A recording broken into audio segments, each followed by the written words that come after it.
Mostly abroad travel பண்ணுறவங்களா TSA லாக்கை use பண்ணு அப்படின்னு சொல்லுவாங்க.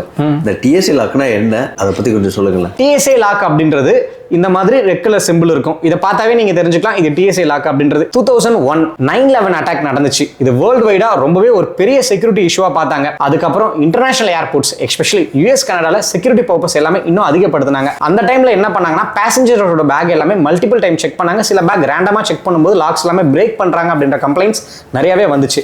அதுக்கப்புறம் இந்த மாதிரி இஷ்யூஸை வரக்கூடாது, நம்ம சால்வ் பண்ணணும் அப்படின்றதுக்காக இந்த மாதிரி டிராவல் சென்ட்ரி அட்மினிஸ்ட்ரேஷன், ஸோ இந்த TSA அப்படின்றதுக்கான full form travel sentry approved, அப்படி இல்லைனா டிரான்ஸ்போர்ட்டேஷன் செக்யூரிட்டி அட்மினிஸ்ட்ரேஷன் அப்படின்னு இதை சொல்லுவாங்க. இந்த லாக்கோட மேஜரான பிளஸ்ஸே என்ன அப்படின்னா, நம்ம செக் இன் பண்ணும்போது பேக்கேஜோட பல்ஜினஸ் இல்ல கலர் இல்ல செகண்டா அவங்க ரேண்டமா ஏதாவது செக் பண்றாங்க அப்படின்ற பட்சத்தில் செக்யூரிட்டி ஆஃபீஸர்ஸ் நம்ம பெர்மிஷன் இல்லாம நம்ம என்ன நம்பர் போட்டு செக் இன் பண்ணாலும் மாஸ்டர்ஸ் கீ போடுற ஆப்ஷன்ஸ் அவங்க கிட்ட இருக்கும். ஸோ இந்த மாஸ்டர்ஸ் கீ அவங்க கிட்ட இருக்கனால இது ஓபன் பண்ணி செக் பண்ணுவாங்க. இன்கேஸ் ஓபன் பண்ணி செக் பண்ணிட்டாங்கன்னா யார் என்ன டைம் செக் பண்ணிருக்காங்க அப்படின்ற ஒரு ரிசிப்டையும் நம்ம பேக்குள்ள வைப்பாங்க. ஸோ இன்கேஸ் நம்ம பேக்ல ஏதாவது மிஸ் ஆனா கூட டைரக்டா நம்ம அவங்க கிட்ட கேட்கலாம்.